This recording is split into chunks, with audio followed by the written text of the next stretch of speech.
Hello, you are listening to Watching Worst Films, your guide to Razzie history. I am one of your hosts, Jericho Reed, and without me is Kyle Szymanski. Ordinarily, we are the podcast that watches every one of the Razzie Worst Picture Award winners. However, we are taking a break from scheduled programming this week. We were originally going to be bringing you our episode on Battlefield Earth. You will have seen that is not the case, unfortunately. Both Kyle and I have been laid low by the experience of watching Battlefield Earth for the second time. The Thetans have got to us, and we are both sick, so we have been unable to record our episode. However, we do not want to disappoint our loyal listener, so we decided to come to you with a little something just to tide you over and explain what's going on. So when we were nearly in this situation last week, I thought about Showgirls 2. However, having watched that is such an interesting picture that I don't want to burn it out on me just rambling about it for a little while. So we will likely be doing that as our next advertised special. In the meantime, I will be talking at you about 2021's Karen. So this is the first in our new series, things we said we were going to do as specials that we probably were never going to do as specials, but now we are doing as some kind of special. So you might remember on our first episode, we spoke about the most recent ceremony at the time where Diana the Musical took home the coveted Golden Raspberry, and there was a film that captivated us, captivated the imagination. Karen, directed by one Coke Daniels. It was nominated for Worst Rip-Off Remake or Sequel, where it was described as a remake of Cruella. So, I don't want to speak for Kyle, but my imagination certainly ran haywire with the idea of a Karen exploitation movie, and so was motivated to check it out. And so that is what I will be talking about this week. Okay, just as well we don't have Kyle, as we don't have any budget or box office figures. So, Karen starts off with some BLM graffiti on a driveway getting washed off by a Karen, which is, kind of nice. I thought that was like an interesting statement about the people who value like civility and NIMBYism over human life. I thought that was like a somewhat powerful visual representation of that. So thus far I am on board with Karen. We then segue straight into horror drones, like the Inception kind of over shots of the neighborhood, so I was already kind of alienated by that. She seems nice is my next note. I think that was an observation from the character in the film and not me. Next note, Karen doesn't have the Karen cut. Like, you think you're making a film called Karen, there are some things you have to get right, which is the iconic Karen haircut. She does not have that. The actor playing Karen is Taryn Manning, and if you look up Taryn Manning's Wikipedia page, you can see the picture on her page is a 2017 shot from the Toronto Film Festival, and she looks infinitely more of a Karen there than she does in this film. Chekhov's swords are introduced quite quickly. Sorry, this is going to be incredibly shambolic without Kyle. To do the most basic plot setup, a black couple have moved into I don't think it is a gated community, but it has the vibe of a gated community. They've moved into what is essentially meant to be white picket fence America, I think, and Karen is unhappy with it. So we're following this couple in a new neighborhood, moving into their new place, and they put some swords up on the wall. They obviously Chekhov's sword, as like this sword is going to be used against Karen by the end of the film. It's then established that the street is known as Plantation Street. It's not, but it's named after like a slave owner. And the woman Imani is like, don't worry, I'll get on the HOA board and I will petition to change that. Which, yeah, good. I'm not gonna advise black people on what neighborhoods they should and shouldn't move into, and I am entirely in support of driving change and tearing down these memorials to people in our past who should not be honoured. But at the same time, I would think that would be a red flag. Like, if you're going for home viewings and the realtor is like, we have a lovely street here on David Duke Boulevard or Jeff Davis Avenue, and everyone's flying Confederate flags out the window, then you think, yeah, maybe rather than trying to drive change from the inside, unless this place is really cheap, unless you're getting a really good deal, I would maybe choose the place that isn't on Plantation Lane. But anyway, that's just me from my perspective of privilege. I have a quote for you here. You're a strong, beautiful, intelligent, and woke black man. That speaks for itself, really. The couple are trying to conceive. That's something that they establish early on. They then meet their neighbor out in the yard, Karen, and the guy whose name is Malik, which interestingly is the name of Barack Obama's half brother, I think, Malik Obama. Interesting conservative figure, Malik Obama. He reaches out to shake Karen's hand, and Karen recoils visibly, saying, I don't shake. I'm a bit of a germaphobe. And that's that. So, like, it goes from very, very 0 to 100 in terms of the racism, which isn't personally what I would have done, but, you know, already kind of losing faith in this film to give me a compelling thriller. Karen then sets up cameras all around her house, and Malik takes objection to that, or he just speaks to her about it normally, being like, yeah, I see you're installing cameras. Like, are you worried about security? And she's like, why are you seeing me installing cameras? You've been casing the joint, haven't you? You're going to rob me. Which, the writing in this film is just insane. It is terrible.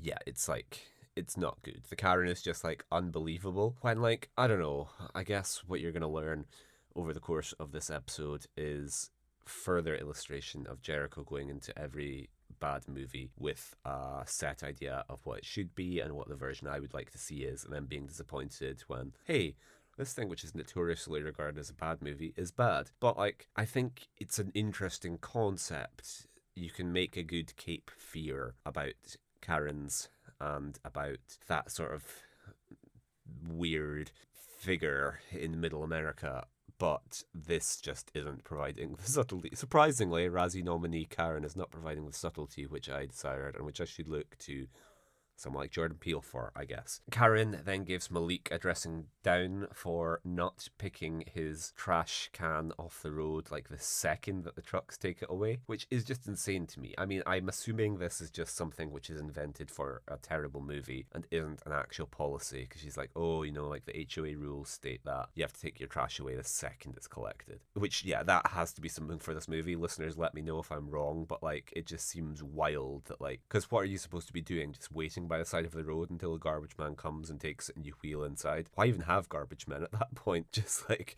I don't know.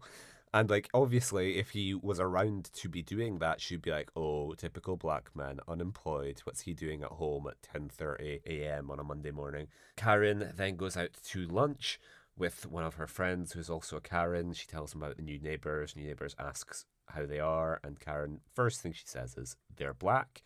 Her neighbour responds, are they good people?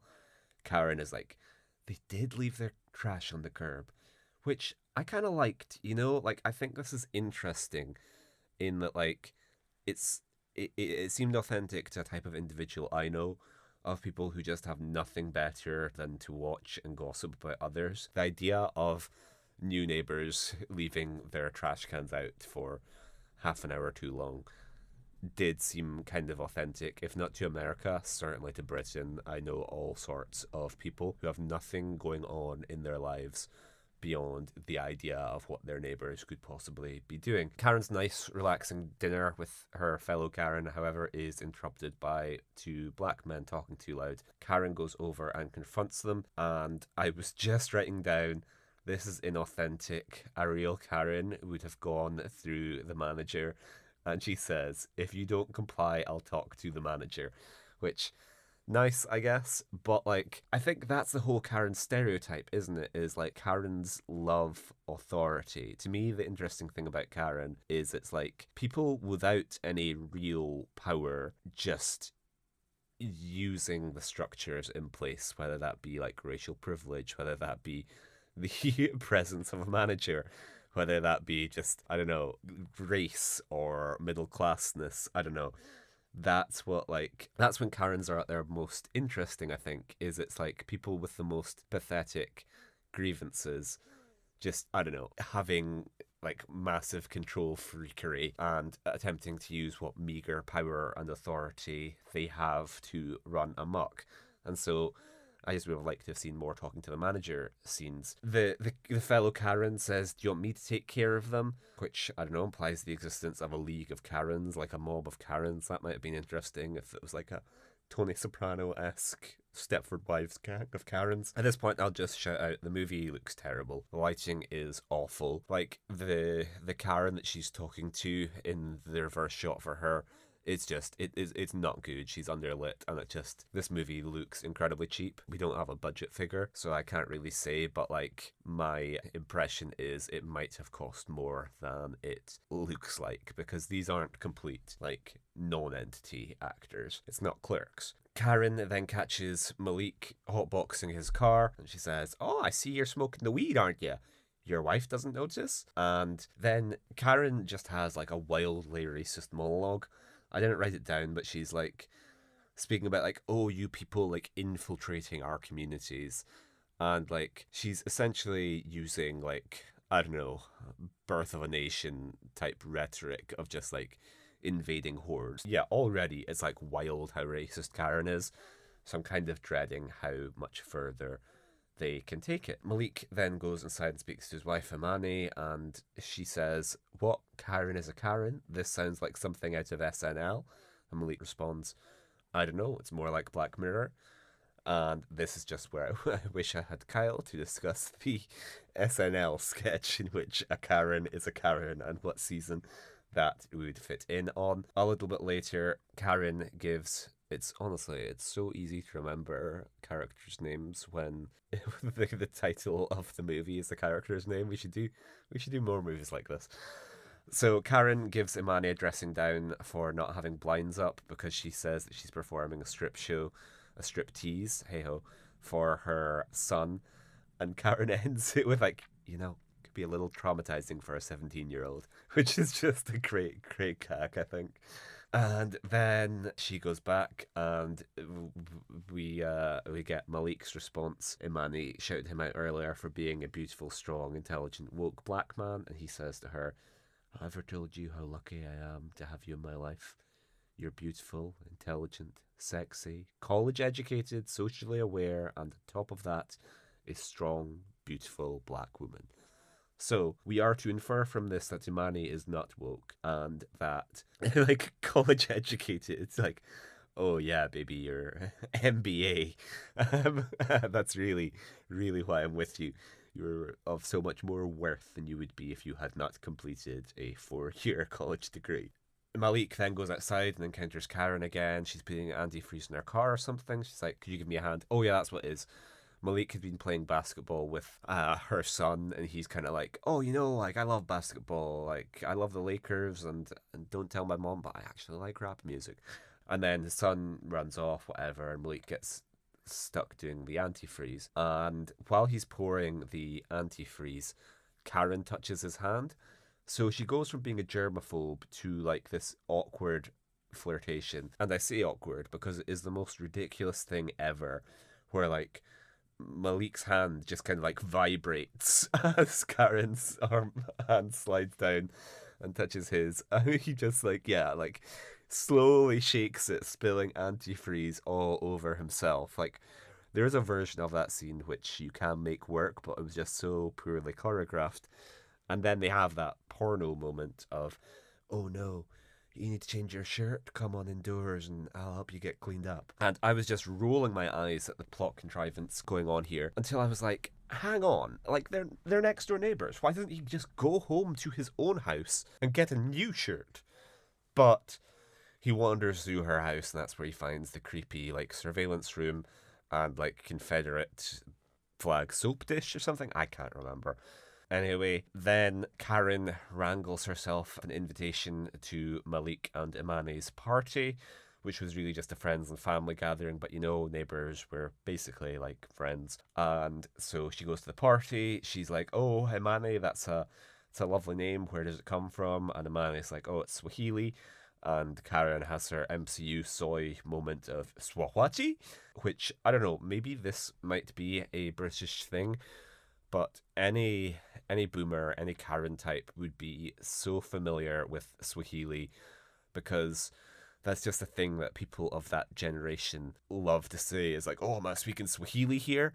The amount of times I have heard that from people.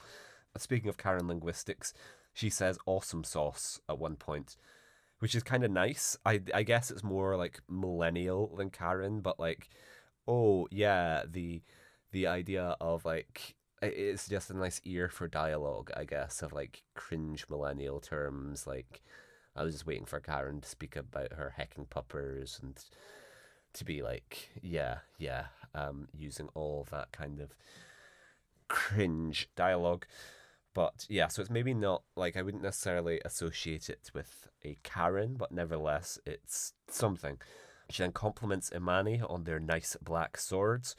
We then, of course, get the Black Lives, like this party of black people say Black Lives Matter at some point, and Karen chips in with Don't All Lives Matter?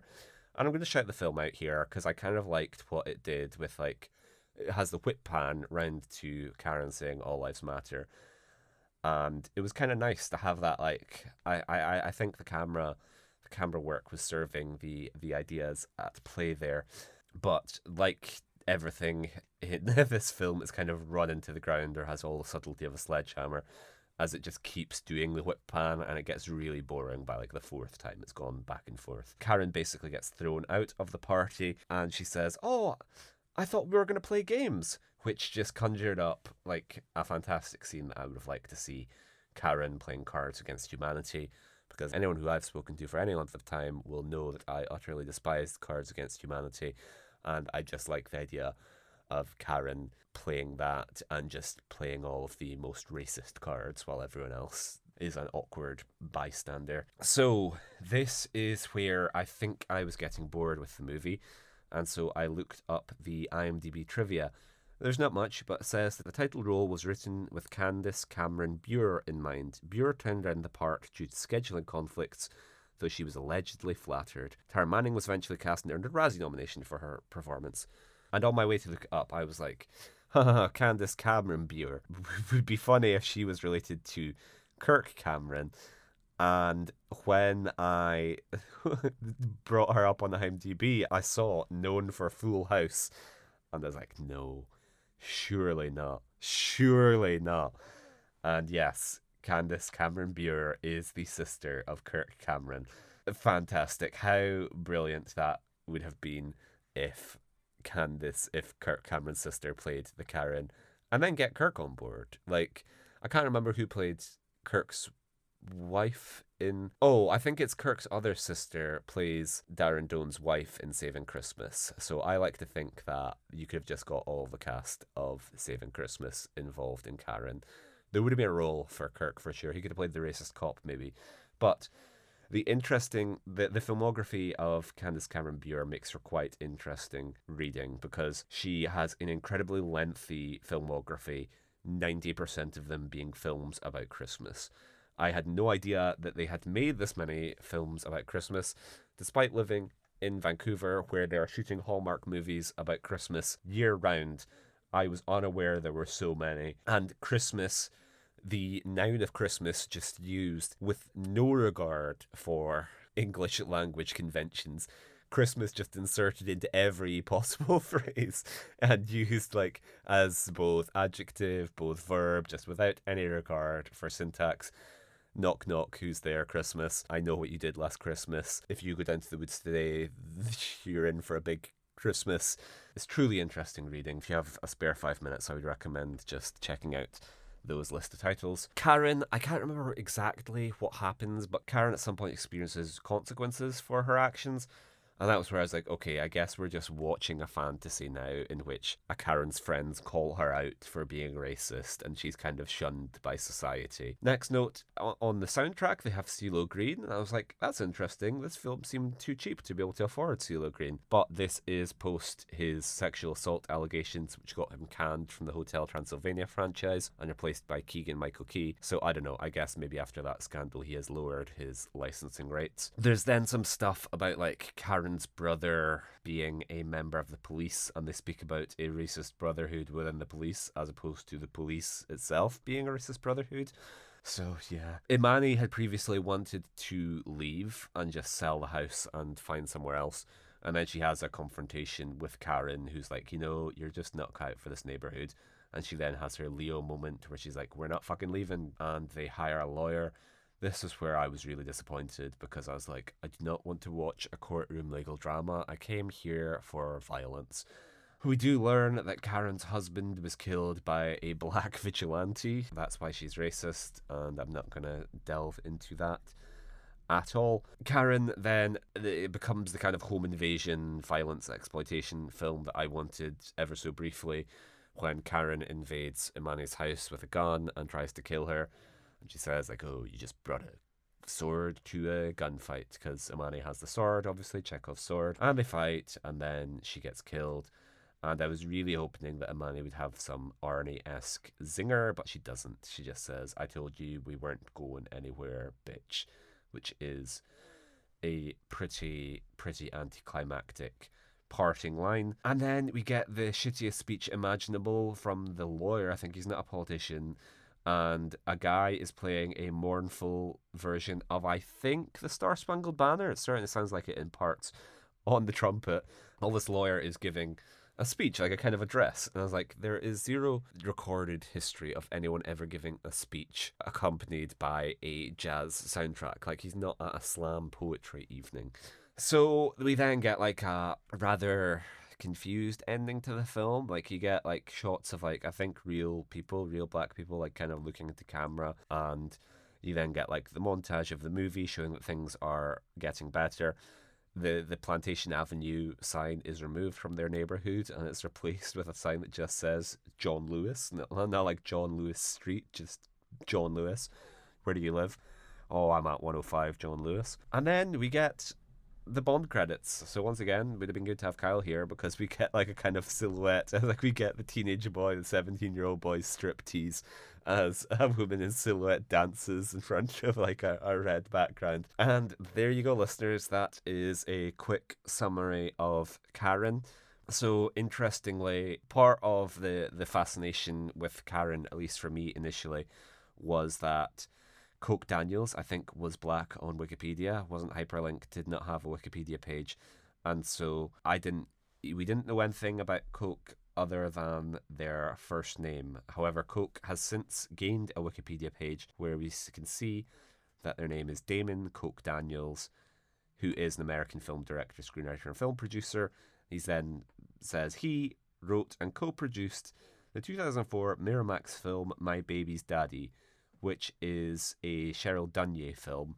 And Cheryl Dunye I only know for The Watermelon Woman, so it's interesting to think of her being linked to Karen, however tangentially. Coke Daniels has a fascinating Wikipedia page, however. I looked up like the talk page because I was like, I'm sure this wasn't here when we last looked.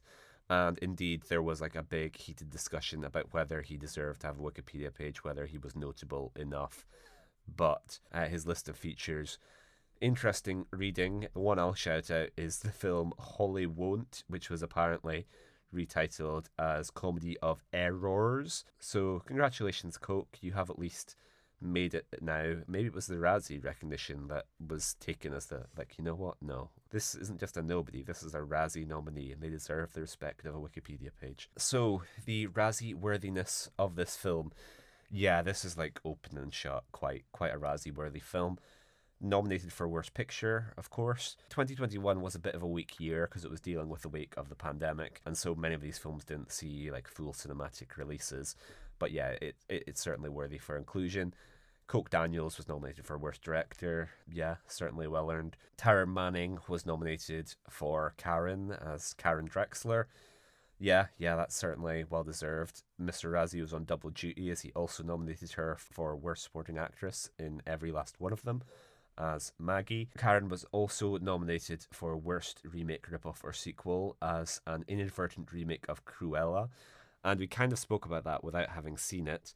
Yeah, it's ridiculous. Like it bears similarities with Cruella in the way that like there are just these archetypical stories and like it doesn't like Cruella is like an origin story and this isn't an origin story. Like this doesn't explain how Karen became a Karen. This is just like a home invasion, like fish in new pond type movie. It's like Cruella is the lead of Cruella and Karen isn't the lead of Karen. She's the antagonist. So well done, Mr. Razzie. You don't know anything about stories. And then it was nominated for Worst Screenplay, written by Coke Daniels. Certainly well deserved for that. My fixes for the film, I just would have liked more attention to the Karen stereotype. I think my smallest change that would make the biggest difference is essentially what if this film were directed by Jordan Peele, because there was a potential. I think I was imagining like 50% grimy exploitation movie, 50% like Get Out, like social satire, and instead it was just so a little bit more humor just would have been nice, I guess. And then build to that big cathartic, like make us hate Karen more because like they just make her so racist right from the beginning. It would have been good if we'd really kind of like if she hadn't physically recoiled the first time that Malik touched her, then it would have been good if we'd sort of discovered like the true extent of her racism, and then when she gets killed, then we're like it's more cathartic, I guess. But yeah, that's Karen for you. Not a good movie. And so we're not going to have a second half. Obviously, I don't want to take up too much of your time with this short mini episode. However, there are some things that we have neglected to cover in previous weeks. Firstly, a friend of the show Callum contacted us about our Jack and Jill episode, saying that we didn't touch upon the product placement of Happy Madison films, which I am sorry is such a key part. It's the Rosetta Stone of understanding these Adam Sandler films where he goes on a holiday with his friends. Because Callum was like, there's no need for this film to cost as much as it does, and they have ridiculously inflated budgets. And the key part of that is like product placement. Because yeah, Adam Sandler films have an insane amount of product placement, but not just any product placement, it's like largely food. Someone has made a supercut video of all of the product placements in his films, and it's startling how much he mentions like product brand names, which like it just like I don't know, it's like the Matrix. Just once you've seen it, you just see all these green numbers, and it forever changes the way you watch an Adam Sandler film. Because obviously in our episode, Kyle mentioned Subway from Happy Gilmore, and like little Nicky, there's this thing with like, Popeye's chicken is fucking awesome. And there's the one from Big Daddy where he's like, we all love Yoo-hoo, especially Yoo-hoo with a little rum. And then Waterboy's like, Gatorade. Like, it's interesting just how, for me, you're like, yeah, it has a ton of product placement. Of course, we all know that. And then someone mentions it to you, and you're just like, what? Yeah, I didn't even register just quite how much. It's like, yeah, like, some of the most iconic quotes from the films are pushing products. So in Jack and Jill, obviously, Dunkachino revolves around Dunkin'.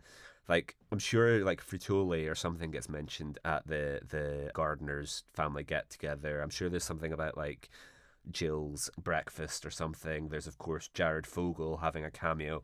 So, yeah, it is pretty impressive the amount of product placement which Sandler is able to hit you with. He just hits you with so much that you don't even see certain ones sort of sneak by because of the sheer volume of it. So yeah, that is certainly like a key piece of the later day Sandler that you need to discuss is like, yeah, these budgets are so high and he is able to channel so much funds to his friends because he is essentially kind of making feature-length adverts by this point in his career. Another thing we have failed to discuss in our Kevin Smith special, which went on way too long as it was, is that Kevin Smith has his own Patreon, essentially, that Kevin Smith Club, where I'm going to read out to you some of the tiers here because it's fascinating stuff. So people can donate to Kevin Smith through his own kind of customized Patreon. So for $5 a month, you can join the Clerks tier, and that just gets you like audio access. $10 a month, you can be a mall rat, where you get a visit to the Smithsonian screening room, which is his cinema. $15 a month, you can be a fun employee, which will have him send you a challenge coin. $30 a month, you can be a yoga hoser, which gets you the like bound published versions of Kevin Smith's scripts. Um, $50 a month. Now we're getting into it. $50 a month makes you a comic book man, which is sold out. There were only 4 slots. You can get drawn into a secret stash press comic with your likeness depicted in the pages of a funny book written by Kev. Well, funny book, I'll be the judge of that one, Kevin. $85 a month, you can be a fashionable male, which gets you a screen-worn wardrobe item from the Secret Stash archives. $85 a month, you are a Ranger Danger, which gets you a screen-used prop. $125 a month is reserved for the Golden Calves, which gets you a super exclusive dinner and a movie date at Smodcastle Cinemas in Atlantic Highlands, New Jersey. You will then hang out in Kev's apartment upstairs before you chow down on a Kev-made meal you'll enjoy while watching a private screening and interview one. Includes a one-on-one interview with your host that's filmed for an episode of Smeditations. Happens 3 times annually. And sorry, listeners, this tier is limited to 24 slots and they are all sold out. However, the $200 a month tier is not sold out, and for that fee, you can be a Jersey girl, which gets you a classic Kev worn jersey. So you'll get one of the Edmonton Oilers coloured hockey sweaters Kev used to live in from his Just Jerseys era. Each one-of-a-kind pullover is a relic of a bygone era, and no 2 game-worn jerseys are alike. On the shirt seen on the first 5 seasons of Comic Book Men and in almost every photo of Kev from 2010 to 2016. So, yeah, like, game worn. Like, I don't know if he's saying, like, you can get the jersey that I directed Cop Out wearing. But, yeah, that's fascinating. I wonder if the Oilers get any kickback from that. Unfortunately, on the final tier, we step up to $250 a month, and that is also sold out. It was only limited to 5 slots, and this is the Crimson Crypto Club, which gets you a walk-on role in Kev's next film, the 4:30 movie. So, yeah. This has been our first sponsorship deal. This episode brought to you by that Kevin Smith Club. No, obviously, we do not support or condone anything, and would not advise any of our listeners to give money to Kevin Smith.